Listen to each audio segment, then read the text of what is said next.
For any other non-basic form that we have for our trigonometric equations, the idea is going to be that you can use either identities, whether they are reciprocal identities or Pythagorean identities or quotient identities, along with a little bit of algebra, such as factoring and the zero factor property, to attempt to get a basic form. So let's run through a couple examples of non-basic forms. So the directions for all of these problems will simply be solve on the interval from 0 to 2 pi. For our first equation, let's try 4 times the cosine squared of theta minus 3. Now this is not a basic form because it's not in the form a trigonometric function is equal to a number.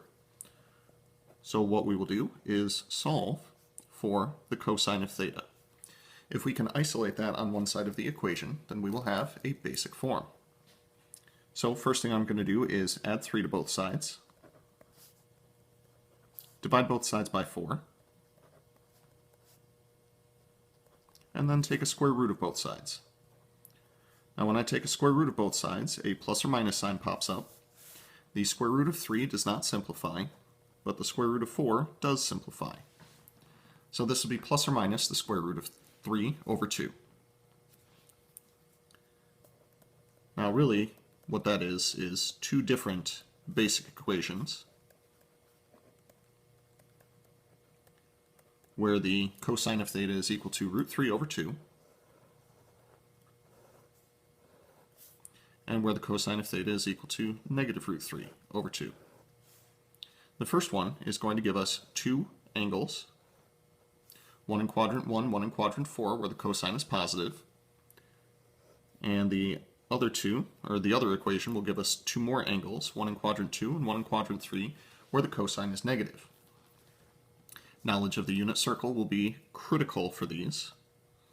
So this is where we can expect to see theta is equal to pi over 6 and 11 pi over 6. And this one is going to give 5 pi over 6 and 7 pi over 6.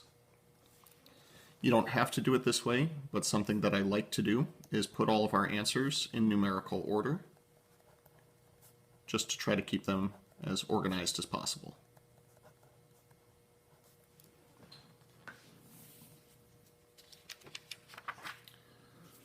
Some other good examples of other non-basic forms. Let's try out 2 times the sine squared of theta minus the sine of theta minus 1 is equal to 0.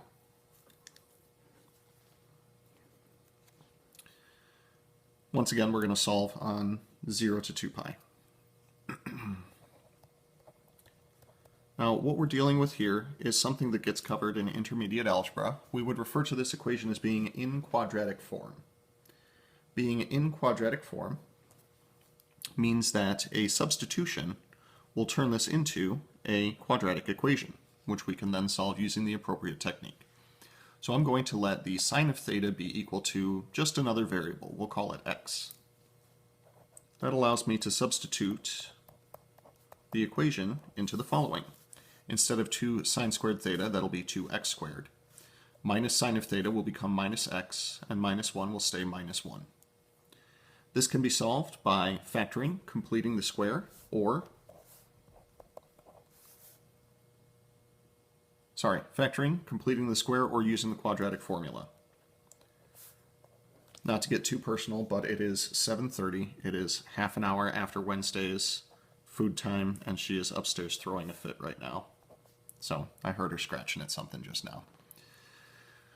Factoring this, we get 2x plus 1 times x minus 1, that'll be equal to 0. Applying the zero factor property gives us that either x is equal to negative 1/2 or x is equal to positive 1. I guess technically that would also be the factor theorem. Once we substitute back, we officially have 2 basic forms. Sine of theta is equal to negative 1/2 or sine of theta is equal to 1. Sine of theta being negative 1/2 has 2 solutions, one in quadrant 3 and one in quadrant 4. Sine of theta being equal to 1 has only one solution.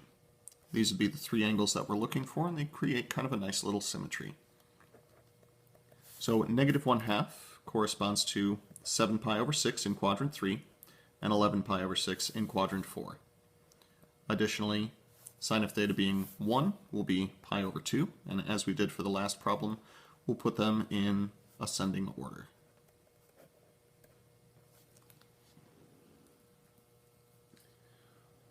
One more problem that I'd like to have us take a look at for a non-basic form is the tangent of theta is equal to the cotangent of theta. We haven't done very many examples involving a tangent. So there are a couple possibilities for how to approach this one. Here's one possible approach. Use a reciprocal identity on the cotangent to turn it into 1 over the tangent of theta. That way we're only dealing with one trigonometric function, and that should make this a little bit easier to try to work with. Multiplying both sides by the tangent of theta tells me that the tangent squared theta will be equal to positive 1. And taking a square root of both sides lets me know that the tangent of theta is going to be equal to plus or minus 1. Now the corresponding points on the unit circle would be where the x-coordinate and the y-coordinate are both equal to 1 or negative 1. There are 4 such angles on the unit circle. In quadrant 1 and 3, we'll get that the tangent of theta is equal to positive 1. And in quadrant 2 and quadrant 4, we'll get that the tangent of theta is equal to negative 1. This would correspond to the 45-degree angle and everything that uses it as a reference angle. That would be pi over 4, 3 pi over 4, 5 pi over 4, and 7 pi over 4. In set builder notation, that would be the following.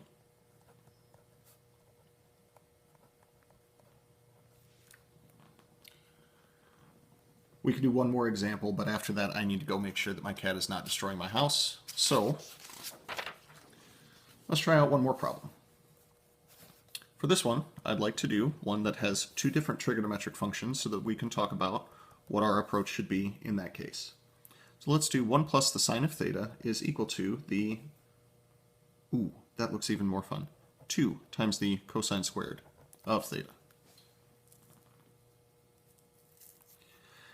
Now, when you have 2 different trigonometric functions in here, your goal is going to be to try to not do that. And there she goes. I hear her pitching a fit. So the goal is to have only one trigonometric function. Now, given that we already have a sine of theta in here, I would like to try to get this in terms of the sine of theta, and we can do so by applying a Pythagorean identity. This works because we're dealing with something squared. So 2 times 1 minus the sine squared of theta. This, similar to a previous problem, is now in quadratic form. And making a substitution will turn this into a quadratic equation. I'm going to add 2 sine squared theta to both sides. And I'm also going to subtract 2 from both sides to try to get a 0 over there. Let's make a substitution on the sine of theta, similar to what we did last time. We'll use y this time. Why, you say? Why not, I say. So 2y squared plus y plus, minus 1 is equal to 0. This factors pretty nicely. There will be a 2y and a y, and a 1 and a 1. And we'll need a plus here and a minus here. Applying the factor theorem, or the zero factor property, will give us y is equal to positive 1/2, or y is equal to negative 1. Substituting back, this lets us know that the sine of theta will be equal to positive 1/2, or the sine of theta will be equal to negative 1. On the unit circle, sine of theta being equal to 1/2 would correspond to an angle in quadrant 1 and an angle in quadrant 2. and -1 would be straight down. These three angles would be pi over 6 in quadrant 1, 5 pi over 6 in quadrant 2, and 3 pi over 2 as the angle going straight down.